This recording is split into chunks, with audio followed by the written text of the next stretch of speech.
Long story short, these vlogs have not been happening in the way that I would have preferred them to happen. I'm going to really push hard to try to finish these books before the month of December is over. Today is the 26th and it is about 5 p.m. I am going to start with The Mexican Witch because it is going to be a very fast and easy read. And I already have something to say as soon as I got into the second page of the introduction. So I'm just going to show you that real quick. So right here, she's trying to introduce people to terminology.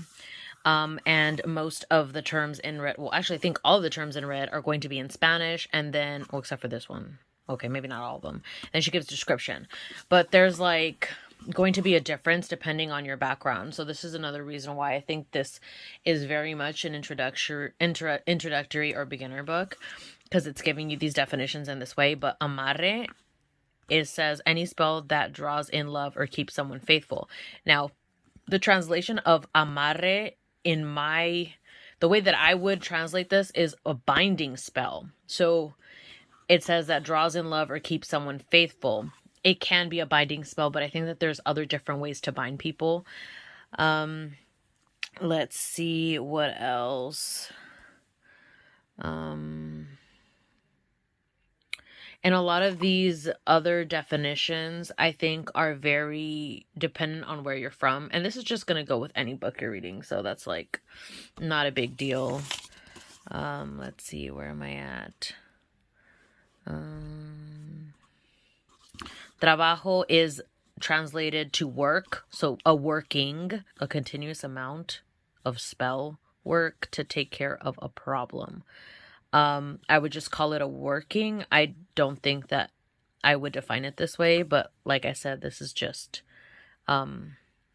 different opinions and ways of looking at different words depending on where you're from. So I'm still reading the introduction, and after she talks about these definitions, she goes into different types of practitioners. And she starts with midwifery, then she goes into a rites of passage practitioner, or like a death doula.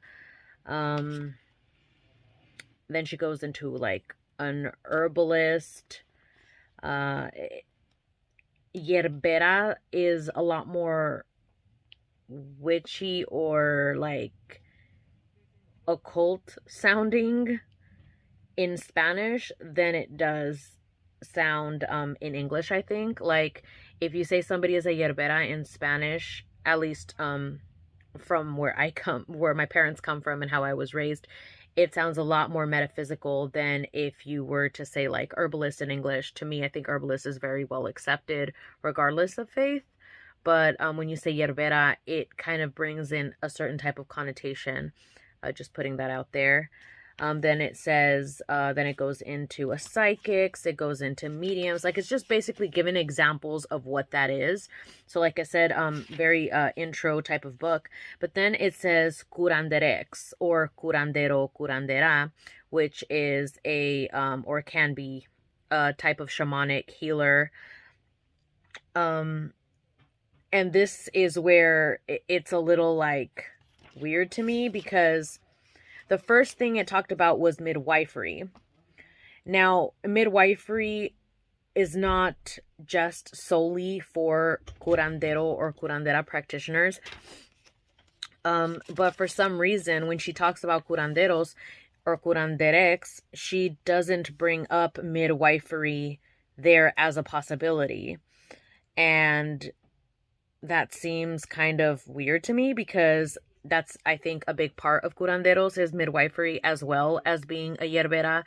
All she mentions is sobaderismo, which is like medicinal massage. And then she goes into soul retrieval.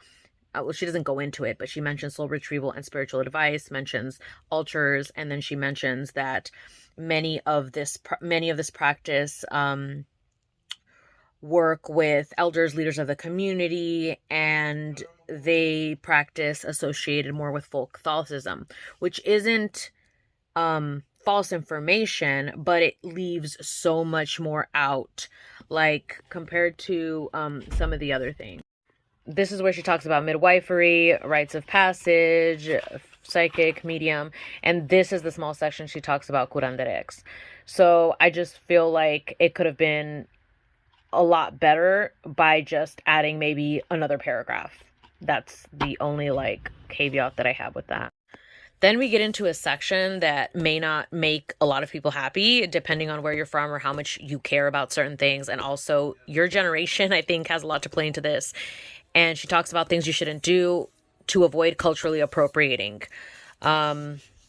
Like, for example, don't photograph altars unless they give you permission to do so. I think that's just plain respect. I don't think that's cultural appropriation or should have been under that umbrella.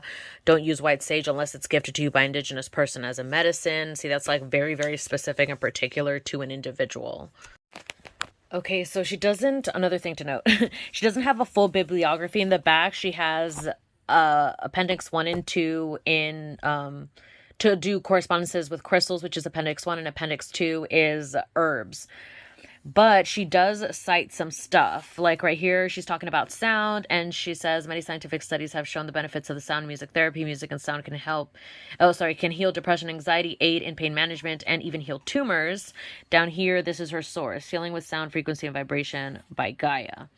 So take that however you will, because you may not think Gaia is a good source, or you may, I'm not sure, but that shows a bit of responsibility. So I'm good with that. I also like the way that she's highlighting with color for certain things so that I can right away look to see what I'm trying to find when I go to certain sections. She even goes over how to do a spell, like a small little prayer or blessing or chant or spell, however you want to name it, for your altar, how to use magic words. And then, like I said, different sounds and how you can use them and how they could be used to feel like. She goes into rattles. Rattles are useful for loosening up dense energies. I really like that. I love rattles. Pre-ritual herbal nasal steams. This is something that I have never heard anybody talk about. So I'm really interested in looking into this. Okay, so I got into a section that I think younger me would have had an issue with, and that's because, I think I mentioned this in one of my videos before, it was really hard for me to read something and think that I could do it in a totally different way and it was still going to have the same effect, or it was still going to work for me.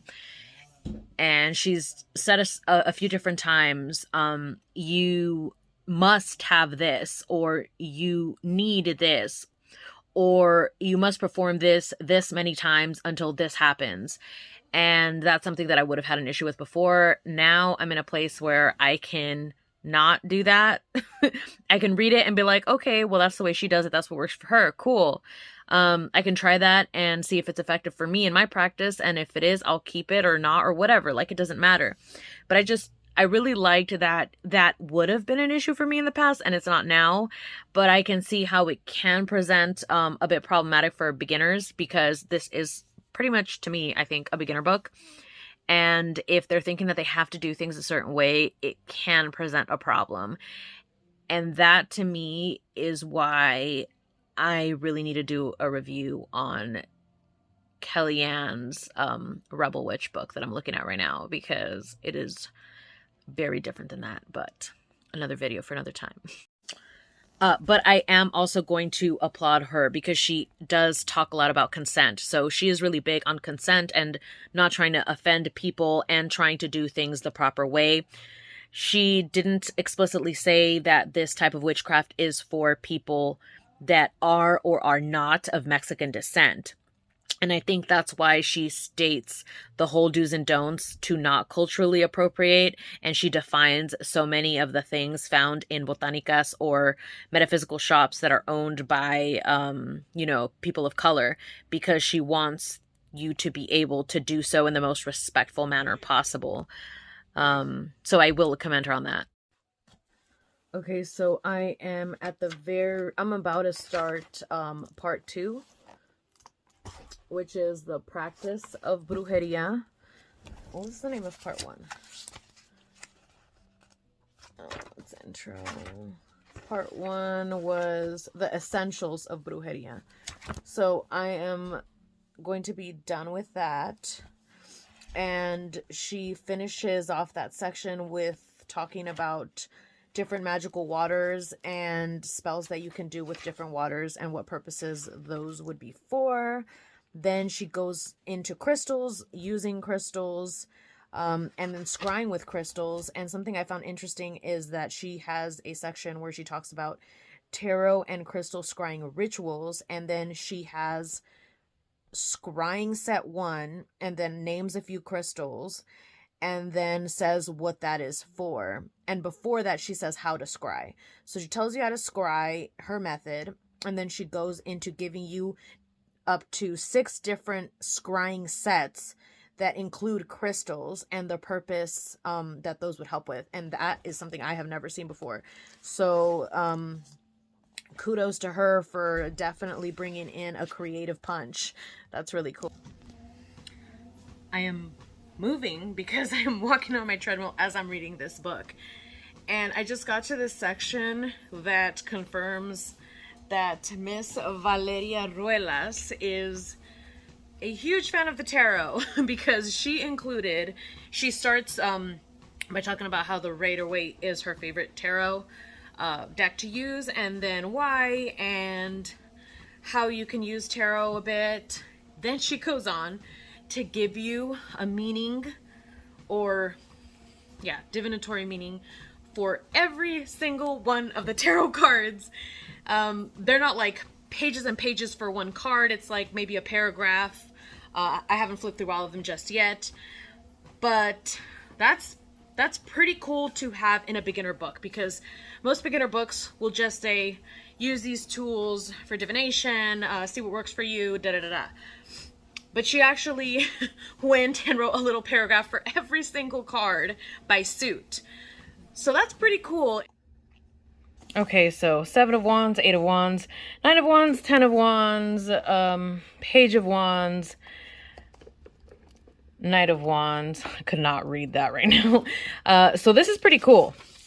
So basically bookmarked it from where it starts all the way to where it ends, and it's every single card ending with the world.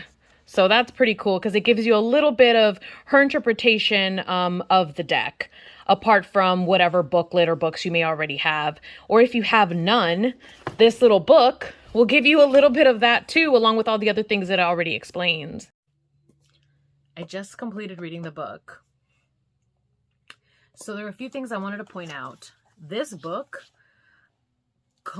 is like a very quick guide to correspondences. So I know that some people are probably familiar with the Llewellyn book of correspondences. I don't know if that's what it's called or not, but it's like really thick, or it looks really thick, and it's rather large. I don't have that book. I don't know if I want to have that book. But she continues to go on her book with correspondences for many things. Apart from the appendix 1 and 2, which starts with many crystals. She's a big fan of crystals, by the way. And then goes into the herbs. She also has the planetary correspondences with the days of the week. She goes into even tinctures. She goes into color correspondences for the candles. And then she has many different spells. Like, so many spells are in this like small book. It's crazy. It does also continue with the whole, you need to have this to do the spell. She doesn't really talk about being flexible with that. An example being, she'll have a spell and then she'll say, you need these specific crystals to place on these parts of your body, and there are no alternatives. That's just what it is. Many spells, like I said before. I did bookmark one thing. What is this? Okay, so I thought this was just interesting. So under lifestyle spells, she has a send love to your enemies spell. And I thought this was really interesting because I know a lot of people have like, let's not do that, like the opposite of that, like they want to like hex enemies. So I thought that was interesting because right after that she has a breakup spell. So maybe that may be contradictory to some people. Do with that what you will. I thought that was interesting. But then she also has a, where was it? Oh, I missed it. I don't know. Oh, there it is. It's called Enemy Maintenance Spell, and it's a jar spell. So I think you can kind of get an idea what kind of spell that is. So that was very, I don't know. I guess she's providing options. And then she goes into a bunch of spray and oil recipes, and I'm talking about a bunch. Examples being job drawing protection, even planetary sprays and oils. Let's see. And then she finishes, like, her last section, she goes into Santa Muerte. So she is a devotee, and she has a pretty large intro about what they are to her. And I say they because she explicitly says that she sees Santa Muerte as an actual part of the LGBTQI plus community. So she references the they, she pronoun, her, them a lot. And you'll see it throughout her speaking of Santa Muerte. She explains how she would suggest connecting to them. And there are, I think, she'll talk about how you shouldn't worry so much about the rules. Then she goes into how to connect with Santa Muerte. And she goes into like a very extensive way to connect, very specific, pages long way, by the way. Then she goes into the magical attire of Santa Muerte and what those mean if you know what this deity looks like. Maybe I'll post a picture here. She goes into what the cloak what the cloak means, the staff, the globe, different things you might see on that deity in statues, even into the cloak colors and the representation of those, and how to call upon those specific type of versions, or yeah, I guess I would say version of that deity. Then she goes even into how to build an altar, and she gets very specific with this. So I'm like, okay, so we have to be very specific with some things, but then at the same time, it shouldn't be super like hard, fast rules. So that's a little contradictory, but this is the way she does it. So this is the way she was called to express it, right? Then she goes into a welcoming, and then it goes into the crystal index. And then after that, it's the herbal index, which I have mentioned several times. I enjoyed this book because it has so much in such a tiny book. Compared to like some bigger tomes. It has so much information. I would just say that what I said in the beginning, you know, if you are a beginner, take what works, leave what doesn't. My only hesitation with recommending this would be if I know the person and they are a person who struggles with taking action, or they have procrastination issues. This probably wouldn't be the best book for them, because they're going to hesitate to do anything that requires either a lot of ingredients or a lot of things that they probably don't already own. And that's probably what would keep me from doing any of these exact like recipes. But there is a lot of really good, valuable information. It has so many different correspondences in here that it is something you could keep on your shelf and refer to just for the correspondences alone. But it is not a correspondence tome by any means. I also really enjoyed that she went into explaining every single card of the tarot, which sounds crazy, but she did. And then the crystal index is pretty decent, and so is like the herbal index. So it is a lot of information. It's just presented in her version, which is very true to the title of the book. Like, she is a Mexican witch, and this is the way she lives it. So the Mexican Witch Lifestyle by Valeria. So I don't think I'm going to rate this book because I don't want to do that, but I hope you enjoyed this review, and I'm looking forward to doing more reviews now. I actually enjoyed doing this review. I don't think that I will struggle to do them anymore, hopefully.